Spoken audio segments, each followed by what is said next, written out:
I was asleep. It was the middle of the night. I heard my mom scream my name. You are under arrest for the murder of your mother.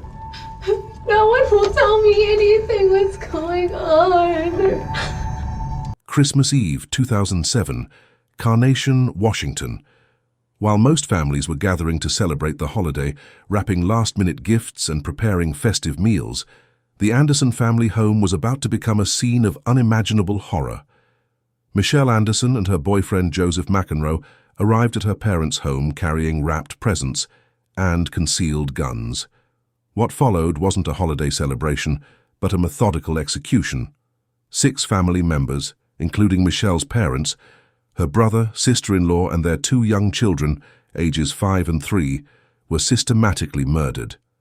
A daughter and granddaughter, who should have been sharing Christmas joy instead, delivered death, leaving no survivors to open presents the next morning.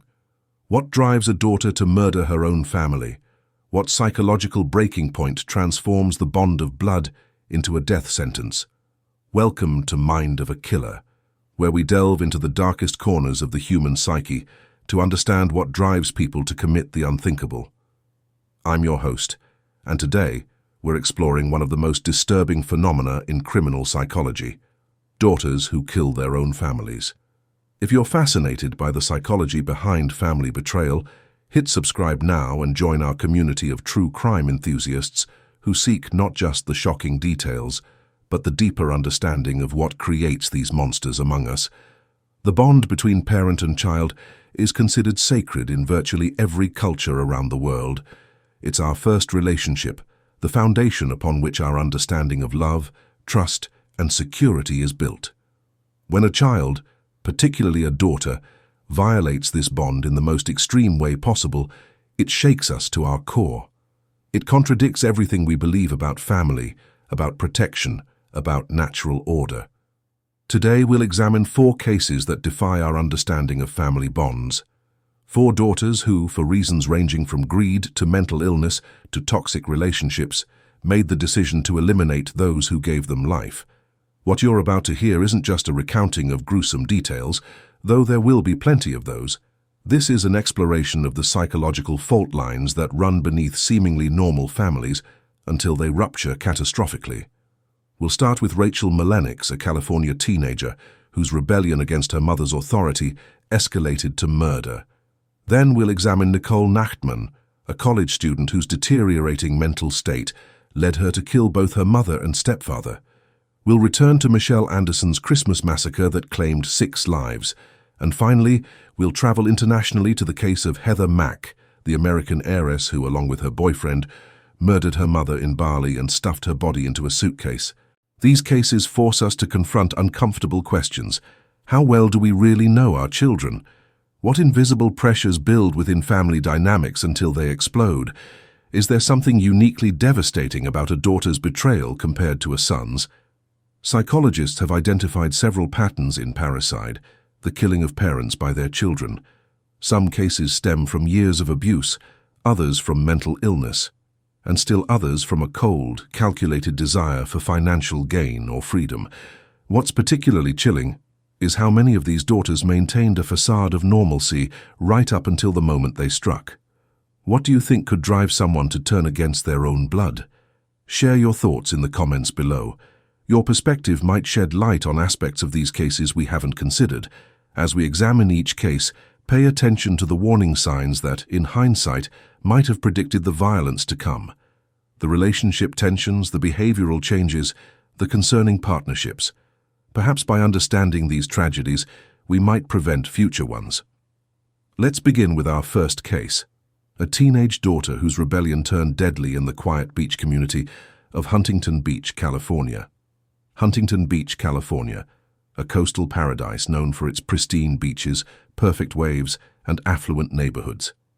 It's the kind of place where families move to provide their children with an idyllic upbringing away from the dangers of big city life. For Barbara Mullenix and her 17-year-old daughter Rachael, it represented a fresh start after Barbara's divorce from Bruce Mullenix in 2005. Barbara, 56, was a protective mother who wanted the best for her daughter. She worked as an account manager at an insurance company, maintaining a comfortable, middle-class lifestyle for herself and Rachael. The divorce had been difficult, but Barbara was determined to create stability. She enrolled Rachael in a good school and tried to maintain structure in her daughter's life during these turbulent teenage years. But beneath the surface of this seemingly normal mother-daughter relationship, tensions were building. Rachael was a pretty popular teenager with a rebellious streak that had grown more pronounced since her parents' divorce. Friends would later describe her as manipulative and attention-seeking, a girl who would fabricate stories for sympathy and who chafed against any form of parental authority. The breaking point came in the form of 21-year-old Ian Allen. Rachael began dating the older man in the summer of 2006, and Barbara was immediately concerned. Allen had a history of drug use and had been in trouble with the law. To Barbara, he represented everything she was trying to protect her daughter from. She forbade Rachael from seeing him, setting off a power struggle that would escalate beyond anyone's imagination. September 13, 2006, Newport Beach Harbor. A couple boating in the early morning spotted something unusual floating in the water near the Lido Isle Bridge. Drawing closer, they made a horrifying discovery. The body of a woman, wrapped in a colorful blanket, weighed down with a rusty steering wheel but still floating. The woman had been stabbed multiple times. Investigators would later count at least 52 wounds. Among the many weapons used was a distinctive yacht knife with a decorative handle, still embedded in her chest. The body was quickly identified as Barbara Mullenix. When police arrived at the Mullenix home in Huntington Beach, they found a disturbing scene. There was blood in Barbara's bedroom and bathroom despite attempts to clean it up. More alarming was who wasn't there. Rachael Mullenix was missing, along with her boyfriend Ian Allen. What had transpired in that house the night before was a parent's worst nightmare. According to court records and testimony, Barbara had confronted Rachael about her relationship with Ian once again. The argument escalated, with Barbara threatening to send Rachael to live with her father in Florida. For a teenager desperate for freedom and obsessed with her older boyfriend, this was unacceptable. That night, while Barbara slept, Rachael and Ian executed their plan. They entered Barbara's bedroom and launched a frenzied attack. The medical examiner would later testify that Barbara had been stabbed dozens of times with at least 5 different weapons, including kitchen knives and scissors. The fatal blow came from the yacht knife that pierced her heart, a knife that investigators determined came from Ian Allen's collection. The brutality of the attack suggested not just murder, but overkill, a level of rage that went beyond what was necessary to take a life. Barbara had defensive wounds on her hands and arms, indicating she had awakened and tried to fight off her attackers before succumbing to her injuries. After the murder, Rachael and Ian wrapped Barbara's body in a colorful blanket from Rachael's bedroom. They loaded it into Barbara's Mercedes-Benz, along with a rusty boat steering wheel they found in the garage to use as a weight. They drove to Newport Harbor, where they dumped the body into the water, expecting it to sink to the bottom. Their amateur attempt at disposal failed when the body remained partially afloat, leading to its discovery just hours later. The young killers then fled east in Barbara's car. They made it all the way to Louisiana before being apprehended at a truck stop near Baton Rouge on September 14th, just one day after Barbara's body was discovered. When questioned by police, their stories immediately diverged. Rachael claimed she had nothing to do with her mother's murder. She told investigators that she had been in the shower when Ian killed her mother, and that she only helped dispose of the body because she was afraid of him. Ian, meanwhile, insisted that he had merely helped Rachael after she had already killed her mother. The evidence told a different story. Blood spatter analysis indicated that Barbara had been attacked by 2 people. Rachael had a cut on her hand, consistent with a knife slipping during a stabbing. Most damning was the testimony of other teens who said Rachael had talked about wanting her mother dead in the weeks before the murder. During the trial, which began in 2007, the prosecution painted a picture of a manipulative teenager who saw her mother as the only obstacle to the life she wanted with her boyfriend. Prosecutor Sonia Balleste described Rachael as a master manipulator who had planned the murder and enlisted her boyfriend's help. The defense tried to portray Rachael as a victim of Ian's influence, suggesting he was the mastermind who had manipulated a vulnerable teenager. But the jury wasn't convinced. After deliberating for just a few hours, they found Rachael guilty of first-degree murder with special circumstances. In a separate trial, Ian Allen was also convicted of first-degree murder. From a psychological perspective, the case represents an extreme example of adolescent rebellion. Experts who analyzed the case pointed to several risk factors: Rachael's age and developmental stage, the recent divorce of her parents, her relationship with an older man, and her history of manipulative behavior. The murder wasn't a crime of passion, but a calculated elimination of the person standing between Rachael and what she wanted. In May 2008, at just 19 years old, Rachael Mullenix was sentenced to life in prison without the possibility of parole. The judge described the crime as sophisticated, manipulative, and calculated, rejecting the defense's request for leniency due to her age. Ian Allen received the same sentence. Today, Rachael Mullenix remains incarcerated at the Central California Women's Facility in Chowchilla. Her appeals have been rejected, with the courts upholding her conviction and sentence. Now in her mid-30s, she has spent nearly half her life behind bars, with no prospect of release. The case of Rachael Mullenix serves as a chilling reminder of how adolescent rebellion, when combined with manipulation and a lack of empathy, can escalate to the ultimate betrayal. What began as typical teenage defiance, dating someone her mother disapproved of, ended in a brutal murder that destroyed multiple lives and left a community wondering how a daughter could commit such an act against the mother who had only tried to protect her. Where are you watching from today? Let our community know in the comments. It's always fascinating to see how our Mind of a Killer audience spans across the country and around the world. The Rachael Mullenix case highlights how teenage relationships, when combined with rebellion and poor impulse control, can spiral into unimaginable tragedy. What begins as normal? Adolescent defiance can escalate when boundaries between healthy independence and dangerous behavior blur. The still-developing teenage brain, particularly the prefrontal cortex responsible for judgment and decision-making, can be overwhelmed by emotional attachments that seem all-consuming. If this story has you captivated, make sure to like this video and hit the notification bell for more in-depth true crime analyses. Your engagement helps us continue bringing you these psychological deep dives into the darkest corners of the human mind. On the surface, Nicole Nachtman appeared to be the model of academic achievement.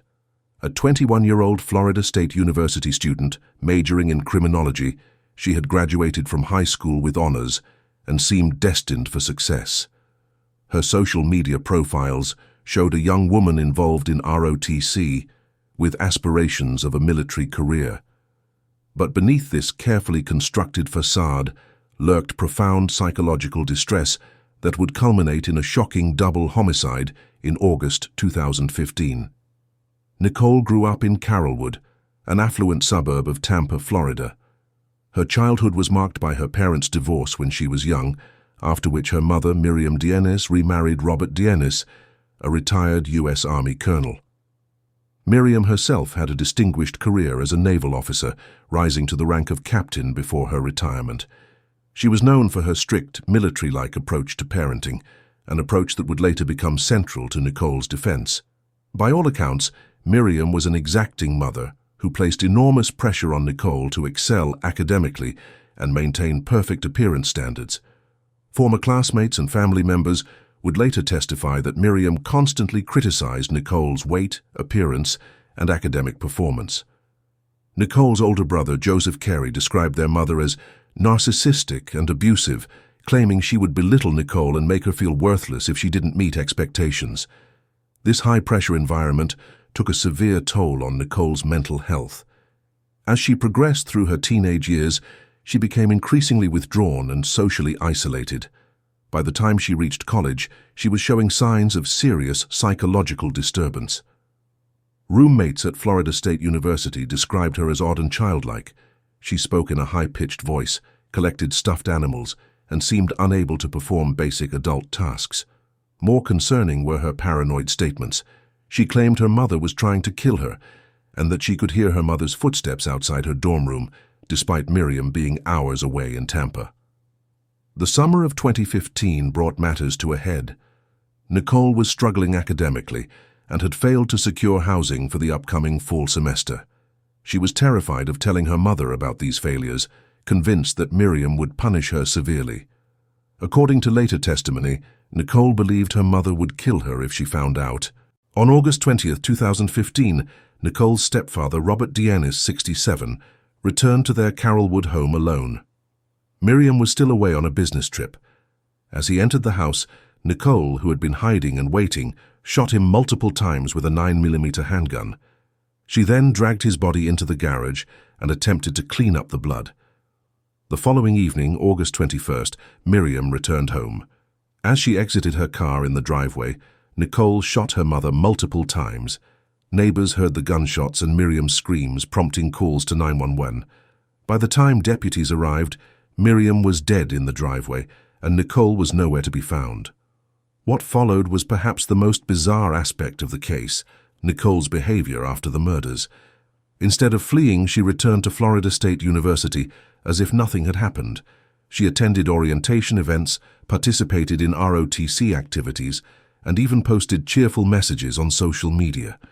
When her brother Joseph called to tell her about their mother's death, Nicole feigned shock and grief, asking questions about what had happened, even though she was the perpetrator. This facade quickly crumbled under investigation. Hillsborough County Sheriff's detectives found Nicole's behavior suspicious from the start. Security footage showed her car traveling between Tampa and Tallahassee during the time of the murders. Text messages revealed her anxiety about housing and her fear of her mother's reaction. Most damning was a text Nicole sent to her brother shortly after the murders, asking if she could live with him because she might be homeless, suggesting she knew her parents would not be returning to their home. Nicole was arrested on August 23, 2015, just 2 days after killing her mother. When confronted by detectives, she initially denied any involvement, but eventually made incriminating statements. She was charged with 2 counts of first-degree murder.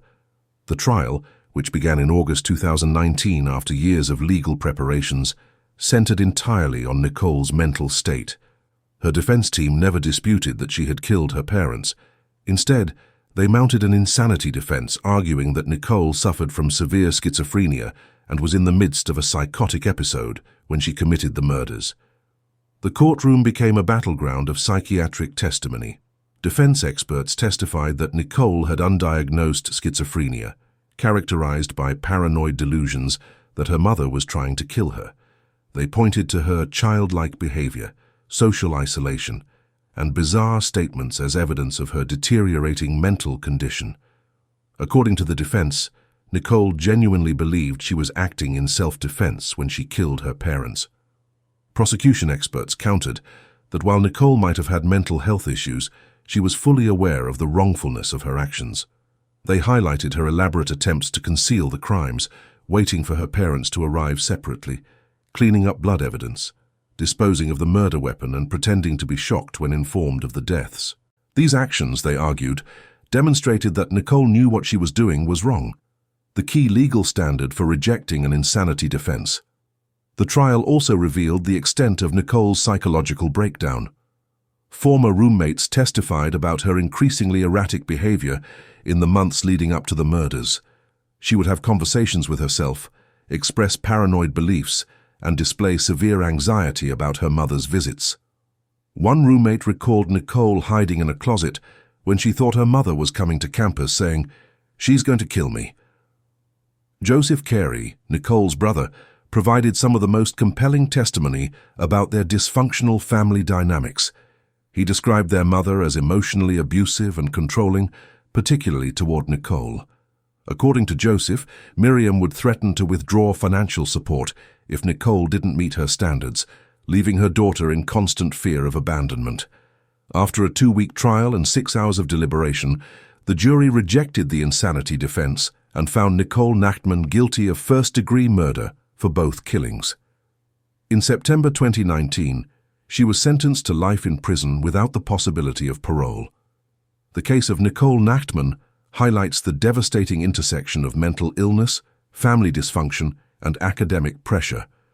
Mental health experts who weren't involved in the trial have since pointed to this case as an example of how untreated psychological conditions can escalate to violence when combined with extreme stress and perceived threats. Today, Nicole Nachtman remains incarcerated at Lowell Correctional Institution in Florida.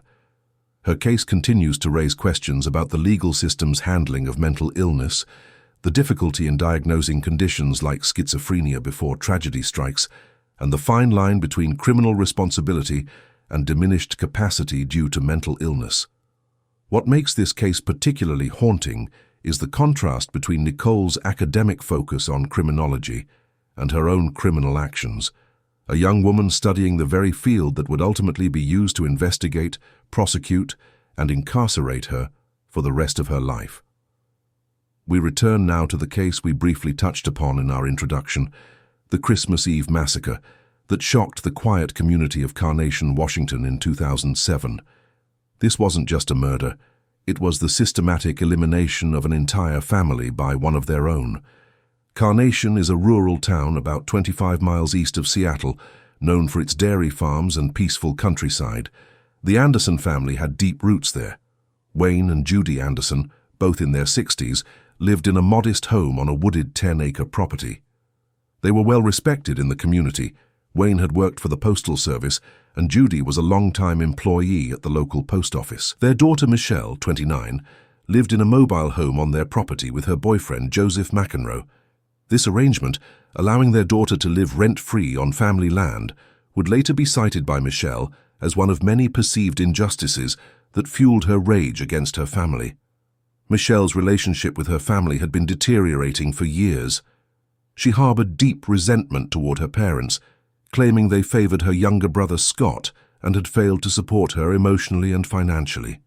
She was particularly bitter about a $40,000 loan she claimed her parents had given to Scott, but not to her, though investigators would later find no evidence such a loan ever existed. Scott Anderson, 32, had built a successful life with his wife Erica, 32, and their two children, 5-year-old Olivia and 3-year-old Nathan. Unlike his sister, Scott maintained a positive relationship with Wayne and Judy, visiting regularly with his young family. This normal, healthy family dynamic seemed to further fuel Michelle's resentment. In the months leading up to Christmas 2007, Michelle's anger intensified. She complained constantly to Joseph McEnroe about her family's perceived mistreatment. She claimed her parents were pressuring her to pay rent for the mobile home, which she viewed as a betrayal. She told friends that her brother owed her money and that her parents always took his side in disputes. What began as bitter complaints evolved into something much darker. Michelle began talking about killing her family. At first, McEnroe later claimed he thought she was just venting, but as Christmas approached, her statements became more specific and determined. She began formulating a plan, and McEnroe, described by those who knew him as passive and eager to please Michelle, agreed to help. On December 24, 2007, Michelle and Joseph armed themselves with 9mm pistols and drove the short distance to Wayne and Judy's home. They arrived bearing wrapped Christmas presents, a facade that allowed them to enter the home without raising suspicion. Wayne was in the living room working on a project. Judy was in the kitchen preparing for the family's Christmas Eve gathering. According to court testimony, Michelle confronted her father about the perceived financial slights. The argument escalated, and Michelle nodded to McEnroe, their prearranged signal. McEnroe shot Wayne multiple times. Hearing the gunshots, Judy ran from the kitchen only to be shot by McEnroe as well. Neither Wayne nor Judy died immediately from their wounds. In one of the most chilling details of the case, Michelle and Joseph then dragged the wounded Wayne and Judy to a shed outside, where Michelle shot both her parents again to ensure they were dead. They then returned to the house and spent time cleaning up the blood, preparing for the arrival of Scott and his family. Scott, Erica, and their two children arrived around 5 p.m., expecting a normal Christmas Eve celebration. As they entered the home, McEnroe shot Scott and then Erica. Michelle, according to later testimony, insisted that the children be killed as well, saying they're going to grow up someday and know what we did. McEnroe then shot 5-year-old Olivia and 3-year-old Nathan at close range. In the aftermath, Michelle and Joseph didn't immediately flee. Instead, they spent hours in the house with the bodies, even eating Christmas cookies that Judy had baked. They eventually returned to their mobile home on the property, where they remained for 2 days. On December 26th, Scott's co-workers became concerned when he failed to show up for work. A deputy was dispatched to the Anderson home for a welfare check. As the deputy approached the house, Michelle and Joseph drove up, claiming they had just arrived to check on the family as well. When the deputy discovered the bodies inside, Michelle and Joseph were taken in for questioning. During separate interrogations, both confessed to the murders. Michelle's confession was particularly disturbing for its lack of remorse. She readily admitted to planning the murders and participating in them. When asked why she killed her family, she cited the financial disputes and claimed, "I felt like it was the right thing to do." She described herself as tired of everybody stepping on me and said her parents deserved what they got. The legal process that followed was protracted. Michelle initially waived her right to an attorney, telling investigators, "I want this case wrapped up as quickly as possible." But the case would be anything but quick. Legal challenges, competency hearings, and changes in defense strategy delayed the trials for years. Joseph McEnroe was tried first, with his trial beginning in January 2015. His defense team argued that he was under Michelle's psychological control and feared she would kill him if he didn't participate. The jury rejected this defense and found him guilty on all counts. He was sentenced to 6 life terms without the possibility of parole. Michelle's trial began in January 2016, more than 8 years after the murders. Her defense team attempted to argue that she suffered from mental illness, including delusions and personality disorders. However, multiple psychological evaluations had found her competent to stand trial, and prosecutors presented evidence of her clear planning and awareness of her actions. Throughout the trial, Michelle showed little emotion. When she did speak, she often expressed anger rather than remorse, at one point telling the court, "I'm not guilty of anything but standing up for myself." The jury deliberated for just 1 day before finding her guilty of 6 counts of aggravated first-degree murder. At her sentencing in April 2016, Michelle was given the opportunity to address the court. Rather than expressing remorse, she complained about her treatment in jail and criticized the legal process. The judge sentenced her to 6 consecutive life terms without the possibility of parole, 1 for each life she had taken. From a psychological perspective, Michelle Anderson's case represents what experts call family annihilation or familicide, the killing of multiple family members, often an entire family unit. Unlike many family annihilators who kill themselves after murdering their families, Michelle planned to survive and escape. Her case is particularly notable for the combination of perceived grievances, long-simmering resentment, and calculated planning. Forensic psychologists have pointed to her sense of entitlement, inability to accept responsibility for her own problems, and tendency to blame others as key factors in her psychological profile. Today, Michelle Anderson remains incarcerated at the Washington Corrections Center for Women in Gig Harbor, Washington. Her appeals have been unsuccessful, and she will spend the rest of her life in prison for orchestrating one of the most horrific family massacres in Washington state history. What time is it where you're watching? Our true crime community spans all time zones, and I'm always fascinated to see when and where people tune in to explore these dark psychological cases with us. The Michelle Anderson case represents something far more rare and disturbing than typical domestic homicides. While most family murders involve a single victim, often a spouse or partner, familicide involves the systematic elimination of multiple family members. Psychologists note that familicide perpetrators often see themselves as victims, believing they're delivering justice rather than committing atrocities. This distorted thinking allows them to maintain a self-image as the wronged party, even as they plan and execute unimaginable violence. This series on family betrayals continues next week. Make sure you're subscribed so you don't miss it. We'll be examining cases that reveal even more about the darkest corners of family dynamics and the human mind.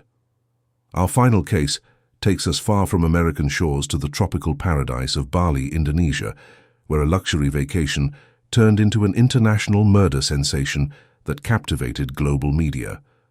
The suitcase murder, as it came to be known, stands apart from our previous cases, not just for its exotic location, but for the shocking method of body disposal and the complex international legal aftermath that continues to unfold today. Heather Mack was born into extraordinary privilege as the only child of James L. Mack, a renowned jazz composer and producer, and Sheila von Riese Mack, a socialite with a background in academia who had once worked with Ted Kennedy. The family lived in the affluent Oak Park neighborhood of Chicago in a $1.5 million home.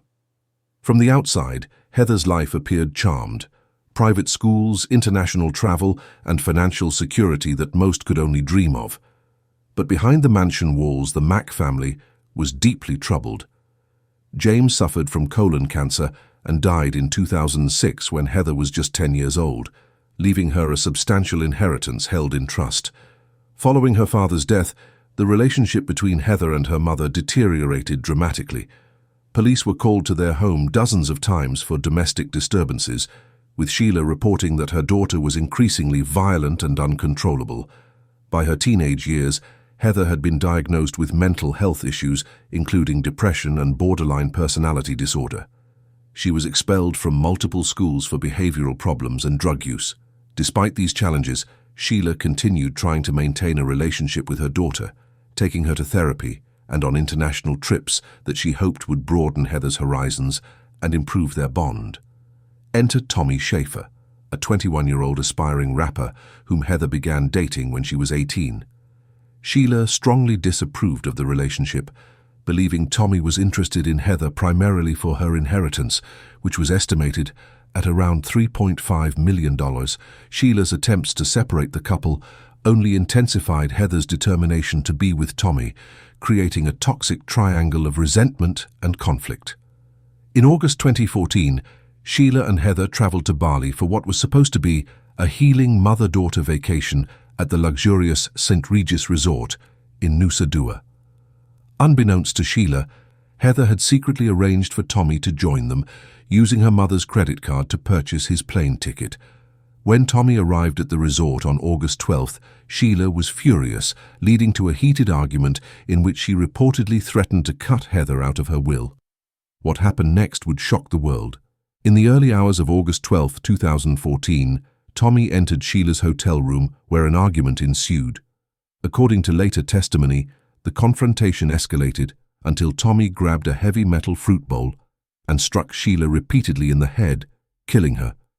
Heather, by her own admission, was present in the room during the attack. After the murder, the young couple faced a practical problem: what to do with the body. Their solution was as gruesome as it was bizarre. They stuffed Sheila's body into a suitcase, wrapped it in hotel bedsheets, and loaded it into a taxi. They told the driver they would return shortly to retrieve their luggage, then fled through the hotel's back entrance.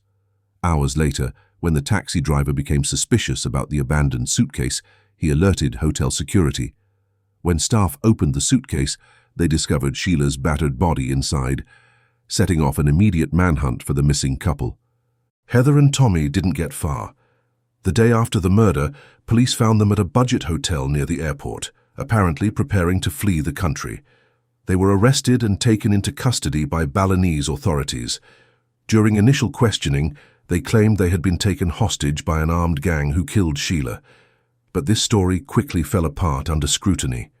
The case immediately captured international attention, with media outlets dubbing it the suitcase murder.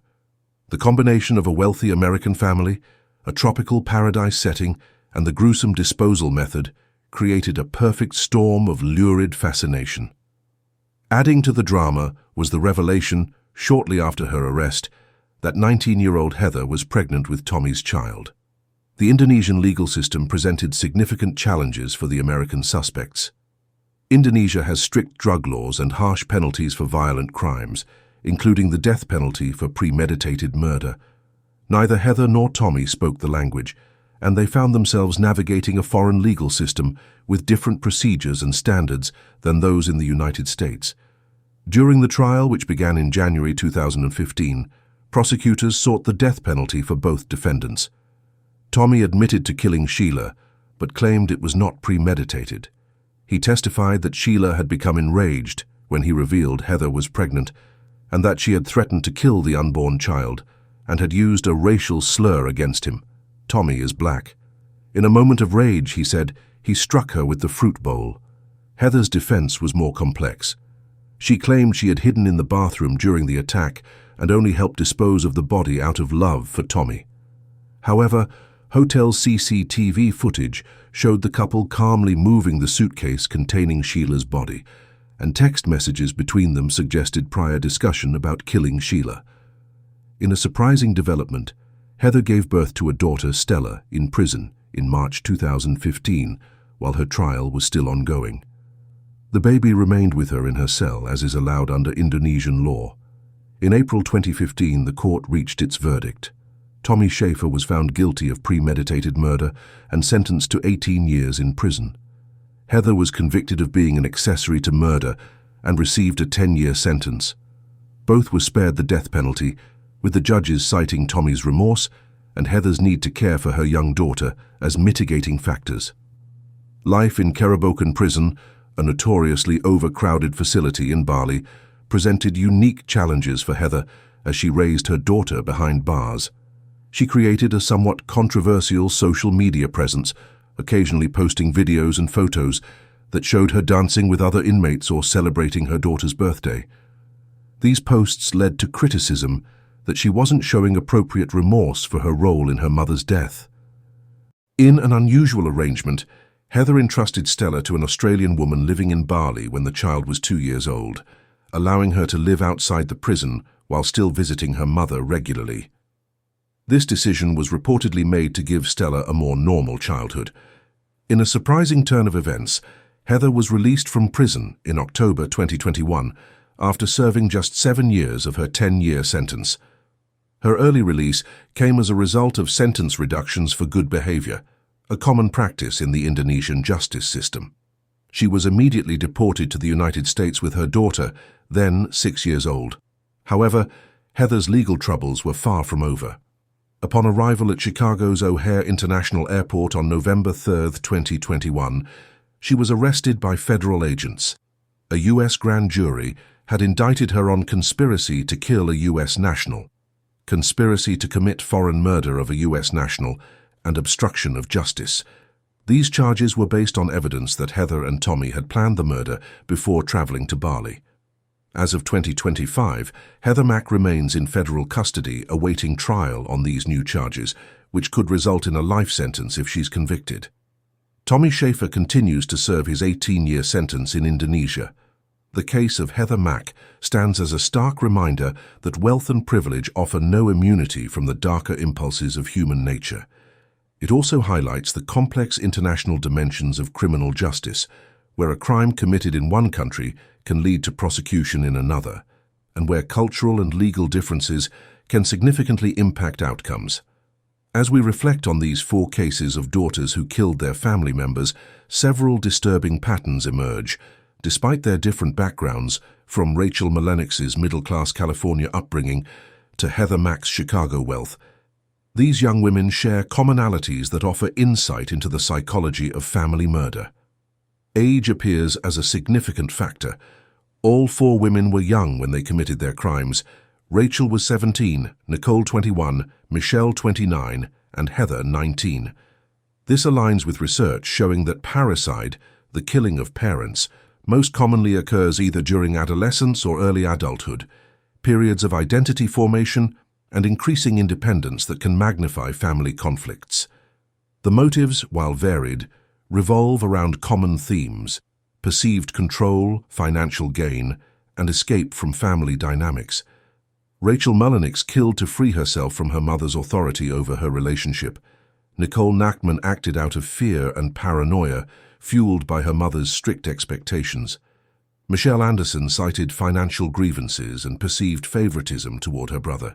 Heather Mack sought access to her inheritance and freedom from her mother's disapproval of her boyfriend.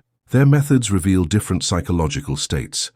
Nicole and Michelle's crimes show evidence of planning and calculation. Rachel's involved a frenzied attack, suggesting emotional volatility. Heather's case involved a violent outburst, followed by a bizarrely calm disposal effort. These different approaches reflect varying levels of psychological disturbance, from Michelle's cold rage to Nicole's possible psychosis. From a psychological perspective, these cases illustrate what experts call pathways to violence within families. For some, like Nicole, untreated mental illness played a significant role. For others, like Michelle, long-simmering resentment and entitlement created a toxic foundation. Rachael exemplifies how adolescent rebellion can escalate catastrophically when combined with poor impulse control and manipulation. Heather's case demonstrates how privilege without boundaries can create a dangerous sense of entitlement. Perhaps most striking is the role of romantic partners in 3 of the 4 cases. Rachael Mullenix, Michelle Anderson, and Heather Mack all involved their boyfriends in their crimes. This pattern suggests how toxic relationships can amplify violent tendencies, creating dangerous folie à deux scenarios where partners reinforce each other's worst impulses. Only Nicole Nachtman acted alone. Likely due to her social isolation and mental health issues, the justice system responded with varying degrees of severity. All 4 women received life sentences in their initial trials, though Heather Mack's Indonesian sentence was shorter and included early release provisions.